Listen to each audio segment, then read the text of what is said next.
Spare part ఈజీగా available ఉన్నటువంటి car అనమాట. ఫర్ ఎగ్జాంపుల్ ఒక రిలీజ్ బేరింగ్ పోయింది అనుకొని ఒక షాప్కి వెళ్ళాం అనుకోండి, ఏ కార్ అమ్మా ఇదిగో తీసుకో అని ఇచ్చేంతగా స్పేర్ పార్ట్ అవైలబిలిటీ అయితే ఉంటుంది. హాయ్ ఫ్రెండ్స్, యూజ్డ్ కార్ కొనాలనుకుంటున్నారా? మెయింటెనెన్స్ భయం వేస్తుందా? స్పేర్ పార్ట్ దొరుకుతాయి దొరకవని చెప్పేసి అయితే టెన్షన్ పడుతున్నారా? మైలేజ్ ఇస్తుందేమోదని చెప్పేసి ఆలోచిస్తున్నారా? అయితే ఆంధ్ర తెలంగాణలో ఉండే మీకోసం నిరభ్యంతరంగా కొనుక్కోగలిగే టాప్ 5 కార్స్ అయితే మీ ముందుకు తీసుకొని వచ్చానండి. ఆ టాప్ 5 యూజ్డ్ కార్స్ ఏంటో తెలుసుకునే ముందు ప్రీవియస్గా ఒక వీడియో అయితే చేశాం కదండి, న్యూ కార్ కొనుక్కోవాలా యూజ్డ్ కార్ కొనుక్కోవాలని చెప్పేసి. సో ఆ వీడియోలో అయితే చెప్పాను కదా నేను మీకు కొన్ని కార్లు అయితే మీకు సజెస్ట్ చేస్తానండి యూజ్డ్ కార్స్ కింద కొనుక్కునేటప్పుడు మీకు ఏ టెన్షన్ ఉండదని చెప్పేసి. ఆ 5 కార్లేనండి ఇవి. ఈ వీడియోలో మీరు చూడబోయే ఈ 5 కార్లు ఎందుకు బెస్ట్, అలాగే ఎవరికి సూట్ అవుతుంది అనేటువంటి విశేషాలు కూడా ఈ వీడియోలో అయితే షేర్ చేస్తానండి. వీడియోకి లైక్ చేయని వారు ఇప్పుడే ఒక లైక్ చేయండి, వీడియో మీకు ఖచ్చితంగా నచ్చుతుంది. సో టాప్ 5 నుంచి టాప్ 1 వరకు అయితే వద్దాం. ఫస్ట్ ఆఫ్ ఆల్ ఏంటంటే బడ్జెట్లో వచ్చేస్తుంది, క్యూట్గా ఉంటుంది, అందరికీ నచ్చుతుంది, ఎక్కువ రీసేల్ వాల్యూ కలిగి ఉంటుంది, మార్కెట్లో మంచి తోపనే ముద్ర వేసుకుంది. హుండై కంపెనీ నుంచి వచ్చేటువంటి గ్రాండ్ ఐటన్ లేదా ఐటన్ అనమాట, ఐటన్ నియోస్. సో ఈ కార్ అయితే మనకి స్పేర్ పార్ట్ అవైలబిలిటీ అయితే పుష్కలంగా ఉంటుంది. హుండై సర్వీస్ సెంటర్లు ఎక్కడికక్కడ మనకి అవైలబుల్ అయితే ఉన్నాయి కాబట్టి హుండై గ్రాండ్ ఐటన్ అయితే మీరు చూస్ చేసుకోవచ్చు. మరి మైలేజ్ విషయంలో మీరు టెన్షన్ పడుతున్నారా?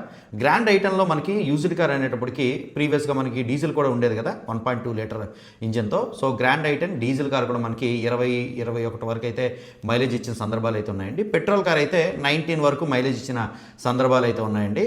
అండ్ ఈ గ్రాండ్ ఐటన్ కార్ అయితే చిన్న కార్ కదా, కాంపాక్ట్ కార్ అని అయితే చెప్పుకోవచ్చు.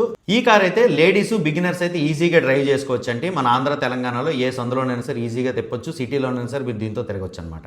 సిటీ డ్రైవింగ్ అయితే పర్ఫెక్ట్ అని చెప్పుకోవచ్చు అండి యూజ్డ్ కార్గా దీన్ని మీరు కొనుక్కునేటప్పుడు.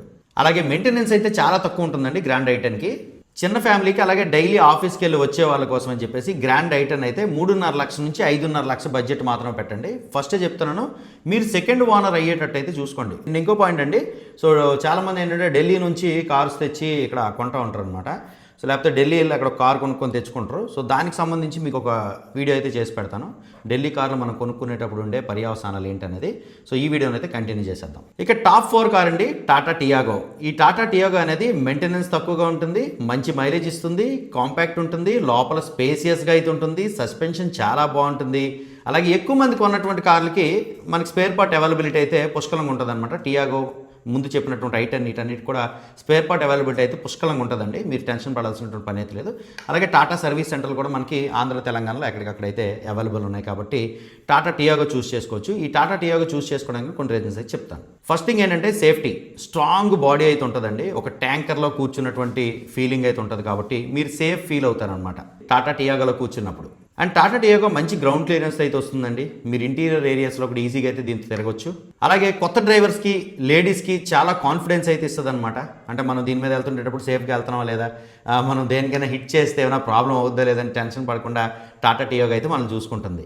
ఇది మనకి యూజ్డ్ కార్స్ కింద కొనుక్కుంటే డీజిల్ ఆప్షన్ కూడా అవైలబుల్ ఉంటుంది అనమాట. సో మనకి 20 నుంచి 22 మైలేజ్ ఇచ్చే అవకాశం అయితే ఉంటుంది. అలాగే పెట్రోల్ కార్ అయితే మనకి 18 to 19 kmpl మైలేజ్ ఇచ్చే అవకాశం అయితే ఉంటుంది అనమాట. 4 నుంచి 6 లక్షల బడ్జెట్లో టాటా టియాగో కొనుక్కున్నారంటే మంచి కార్ వస్తుందండి మీకు. సేఫ్టీ ప్రయారిటీ అనుకునే వాళ్ళకి ఇది ది బెస్ట్ అని అయితే చెప్పుకోవచ్చండి బడ్జెట్లో. ఇక 3వ స్థానంలో హుండై i20. ఈ హుండై i20 ఎక్కువ రీసేల్ వాల్యూ కలిగినటువంటి కారు. యూజ్డ్ కార్ మార్కెట్లో హుండై i20కి ప్రత్యేకమైనటువంటి స్థానం అయితే ఉందన్నమాట. ఈ కారు హాట్ కేక్ లాగా అయితే సేల్ అయిపోతుంది. మీరు ఏదైనా కన్సల్టెన్సీలో హుండై i20 చూసారనుకోండి, మరుసటి రోజుకైతే ఉండదు. అలాగే OLXలో కూడా చాలా ఫాస్ట్గా సేల్ అయినటువంటి కార్ కూడా హుండై i20 అనేది చెప్పుకోవచ్చు అనమాట. దీనికి అంత మార్కెట్ వాల్యూ అయితే ఉందండి, ఎందుకంటే ఫీచర్స్ ఎక్కువ, కంఫర్ట్స్ ఎక్కువ, కార్ అయితే చాలా బాగుంటుంది. సిటీలో హ్యాపీగా మీరు రైడ్ అయితే చేసుకోవచ్చు, లాంగ్ డ్రైవ్లు హ్యాపీగా వెళ్ళిపోవచ్చు అనమాట. సో సీట్ కంఫర్ట్ కానీ, స్టీరింగ్ కంఫర్ట్ కానీ, సస్పెన్షన్ క్వాలిటీ కానీ, నెక్స్ట్ ఇంజన్ రిఫైన్మెంట్ కానీ ఇదంతా అద్భుతం అని అయితే చెప్పుకోవచ్చు అండి i20. ముఖ్యంగా ఈ సిట్టింగ్ పొజిషన్ ఇదంతా కూడా మీరు లాంగ్ డ్రైవ్కి వెళ్ళేటప్పుడు మీకు బ్యాక్ పెయిన్ రాకుండా అయితే చేస్తుంది అనమాట. కాబట్టి బోత్ సిటీలోనా, రూరల్లోనా, అర్బన్లోనా, ఆఫీస్కి వెళ్ళి రావడానికి, హైవేస్లో తిరగడానికి i20 అయితే పర్ఫెక్ట్ అని చెప్పుకోవచ్చు. మంచి రీసేల్ వాల్యూ కూడా ఉంటుందన్నమాట. 5 సిట్టింగ్లో కంఫర్టబుల్గా మెయింటైన్ చేసుకోగలిగేటటువంటి హుండై i20 కార్ అయితే మనం 6 నుంచి 8 లక్షల బడ్జెట్లో యూజ్డ్ కార్ అయితే చూస్ చేసుకోవచ్చు అండి. పెట్రోల్ కార్ చూస్ చేసుకున్నారంటే 19-20 వరకు కూడా మైలేజ్ వచ్చే అవకాశం అయితే ఉంటుందండి. ఇక సెకండ్ కార్ ఏదనుకుంటున్నారు, Honda City. Honda City 3rd and 4th generation కార్లు కొనుక్కున్నారంటే తోపు అనేది చెప్పుకోవచ్చు అండి.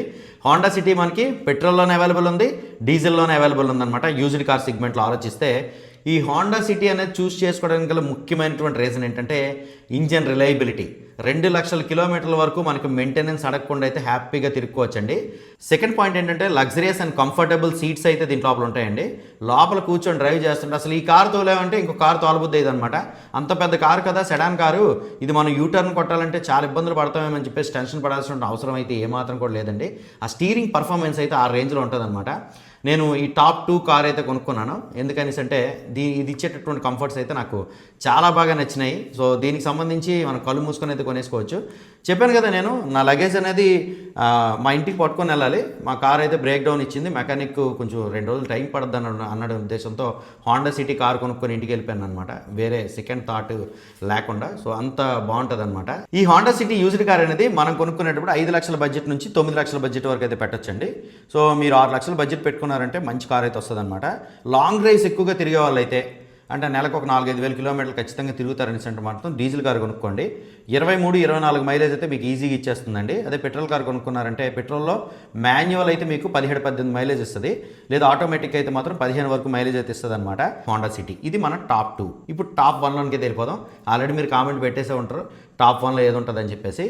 అవునండి, మీరు అనుకున్నది నిజమే. మారుతి సుజుకి నుంచి వచ్చినటువంటి స్విఫ్ట్. ఈ మారుతి సుజుకి స్విఫ్ట్ అనేది టాప్ 1 ప్రయారిటీ యూజ్డ్ కార్.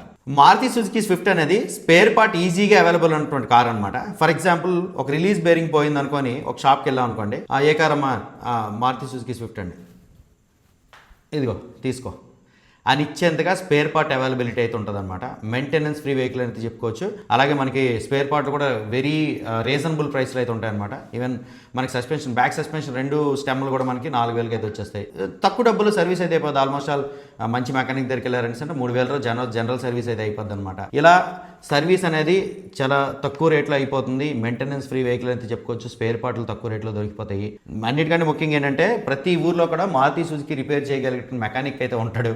చిన్న టౌన్లో కూడా సర్వీస్ సెంటర్స్ అయితే అవైలబుల్ ఉంటాయి. చిన్న టౌన్లో కూడా, టౌన్ అని అనక్కర్లేదు, చిన్న పెద్ద పల్లెటూరులో అయితే మనకి షోరూమ్స్ కూడా అవైలబుల్ ఉన్నటువంటి కంపెనీ మారుతి సుజుకి అనమాట. సో అంత గ్రేట్ కార్ అని అయితే చెప్పుకోవచ్చు Maruti Suzuki Swift. Maruti Suzuki Swift అనేది 3 సంవత్సరాల్లో 1,10,000 కిలోమీటర్లు తిరిగానండి. ఎంత లాంగ్ డ్రైవ్ అయినా సరే వెళ్ళిపోయాలి అనమాట. అయితే సేఫ్టీ విషయం గురించి అయితే కొంచెం ఆలోచించాలి. అదృష్టం అడ్డం తిరిగితే అడ్డుపని తిన్న పని దాని విషయం మనకు తెలిసిందే కదా. ఎంత సేఫ్ కార్లో వెళ్ళినా సరే మనకి టైం అయిపోయిందంటే మనం ఉండము. అదొకటి మాత్రం మీరు గుర్తుపెట్టుకోండి. మీ కార్ అనేది కంఫర్ట్ అలాగే మీ నీడ్స్ని తీర్చేటట్టుగా ఉండాలి తప్పించి ఓవర్ సేఫ్టీని ప్రయారిటీగా పెట్టుకున్నారంటే, even ₹1,00,00,000 car 5 star safety rating car అనుకున్నది, దాన్ని ఏ విధంగా టెస్ట్ చేశారో ఆ విధంగా యాక్సిడెంట్ అయిన సందర్భంలో ఒక 5 చనిపోయినటువంటి దాఖలాలు అయితే మనకి లేకపోలేదు ఒక బ్రాండ్లో. కాబట్టి మీకు అవసరం అనుకుంటే, నీడ్ అనుకుంటే, కంఫర్ట్ ఇస్తుంది అనుకుంటే మీకు నచ్చినటువంటి కారు అయితే కొనుక్కోండి. కానీ ఈ సేఫ్టీ అనుకొని మైలేజ్ 12-11 సింగిల్ డిజిట్లో వచ్చేటటువంటి కార్లు, స్పేర్ పార్ట్ దొరకనటువంటి కార్లు, ఎవడు రిపేర్ చేయలేనటువంటి కార్లు కొనుక్కొని ఆ హైవేలో తిప్పలు పడే బదులు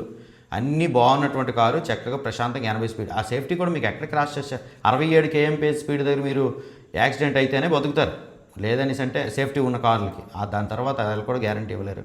కాబట్టి సేఫ్టీ ప్రయారిటీ అనేది పెట్టుకున్నారంటే మాత్రం చాలా కంఫర్ట్స్ అయితే మిస్ అవుతారనమాట. అండ్ మారుతి సుజుకి స్విఫ్ట్ అనేది పెట్రోల్లో 20-22 kmpl మైలేజ్ ఇస్తుంది. డీజిల్ అయితే 25-26 kmpl మైలేజ్ కూడా ఇచ్చేస్తుంది. అంటే కొన్నిసార్లు 29 మైలేజ్ కూడా ఇచ్చేస్తుంది అనమాట. ఇప్పుడు టూరెస్ అని ఉంది కదా, అంటే అది మనకి ట్యాక్సీ బోర్డు వస్తుంది అనుకోండి. లేదు మనకి వైట్ బోర్డ్ వెహికల్లో మీరు 80 స్పీడ్ కనుక మెయింటైన్ చేసుకున్న డీజిల్ కారు స్విఫ్ట్, అది మీకు 27-28 మైలేజ్ కూడా ఇస్తుంది అనమాట. మన దగ్గర ఆల్రెడీ 29 వరకు మైలేజ్ ఇచ్చింది ఎకానమీ స్పీడ్ మనం మెయింటైన్ చేసినప్పుడు. ఓకే, మొత్తానికి అయితే ఈ టాప్ 5 కార్స్ అయితే చూస్తాం కదండి యూజ్డ్ కార్స్ కింద. సో ఇప్పుడు మనం ఈ కార్స్ కొనుక్కునేటప్పుడు ఏం చెక్ చేసుకోవాలి అని ఒక లిస్ట్ రాసుకొని అనమాట. ఫస్ట్ థింగ్ ఏంటంటే యాక్సిడెంట్ హిస్టరీ అయితే చూసుకోవాలి. అంటే ప్రీవియస్గా యాక్సిడెంట్లు అయ్యా లేదని చెప్పేసి హిస్టరీ అయితే చూసుకోవాలి. దానికోసం అని చెప్పేసి ఏం చెక్ చేయాలనేది ఇక్కడ ఐ కార్డ్స్లో ఒక వీడియో విడిచిపెడతాను, అదైతే చూసుకోండి, మీకు అర్థమైపోద్ది. దాని తర్వాత ఇన్సూరెన్స్ స్టేటస్, ఇన్సూరెన్స్ ఉందా లేదైతే చెక్ చేసుకోండి. దాని తర్వాత ఆర్సీ అనేది ఒరిజినల్ ఉండాలి, ఒరిజినల్ ఉండేది చూసుకోండి. ఓనర్ డీటెయిల్స్ అన్ని పక్కా ఉండాలన్నమాట, నేమ్ ట్రాన్స్ఫర్ కోసం ఇబ్బంది లేకుండా. సర్వీస్ రికార్డ్స్ అయితే ఉండాలి. అంటే మరీ సర్వీస్ రికార్డ్ లెవెల్ మెయింటైన్, ఇప్పుడు నాలెట్టోడు ఉన్నాడంటే షోరూమ్కి ఎప్పుడు వెళ్తానండి. కాబట్టి సర్వీస్ రికార్డ్స్ ఉండేటట్టయితే చూసుకోండి. దాని తర్వాత ఓడోమీటర్ ట్యాంపర్ చేశారు లేదా చూసుకోండి. ఓడోమీటర్ ట్యాంపరింగ్ చేశారు లేదండి మీరు ఒక మంచి మెకానిక్ని పట్టుకుని వెళ్ళి పీడిఐ చేయించారంటే మీకు అయితే తెలిసిపోతుంది అనమాట. దాని తర్వాత ఫ్లడ్ ఎఫెక్టెడా కాదని చెప్పేసి అయితే చెక్ చేసుకోండి. దానికి కూడా కొన్ని చిట్కాలు అయితే ఉన్నాయి, దాన్ని బట్టి అయితే మీరు చెక్ చేసుకోవచ్చు అనమాట. సో ఇవైతే చెక్ చేసుకోండి, ఈ కారు సెకండ్ హ్యాండ్లో మీరు కొనేటప్పుడు. అన్నిటికంటే ముఖ్యంగా మీరు సెకండ్ ఓనర్ అయ్యేటట్టయితే చూసుకోండి. ఇక ఫైనల్గా చెప్పొచ్చేది ఏంటంటే ఈ ఇన్ఫర్మేషన్ మీకు నచ్చిందంటే లైక్ చేయండి, మీ ఫ్రెండ్స్తో షేర్ చేయండి. అలాగే ఇలాంటి ఆటోమొబైల్ కంటెంట్ కోసం అయితే మన ఛానల్ని సబ్స్క్రైబ్ చేసుకోండి. అండ్ నెక్స్ట్ వీడియోలో అయితే ఢిల్లీ యూజ్డ్ కార్స్ ఉంటాయి కదండి, అవి కొనుక్కునేటప్పుడు మనం తీసుకోవాల్సినటువంటి జాగ్రత్తలు ఏంటి, అసలు ఎలా మోసపోతాము, మోసపోకుండా ఉండాలంటే ఏం చేయాలి, అక్కడ ఎన్వైసీకి అప్లై చేయాలంటే ఏం చేయాలి, ఢిల్లీలో ఒకవేళ మీరు కారు కొనుక్కుంటే దాన్ని ఇక్కడ వరకు ఎలా తీసుకురావాలి కూడా డీటెయిల్ ఇన్ఫర్మేషన్ అయితే షేర్ చేస్తాను. Stay tune.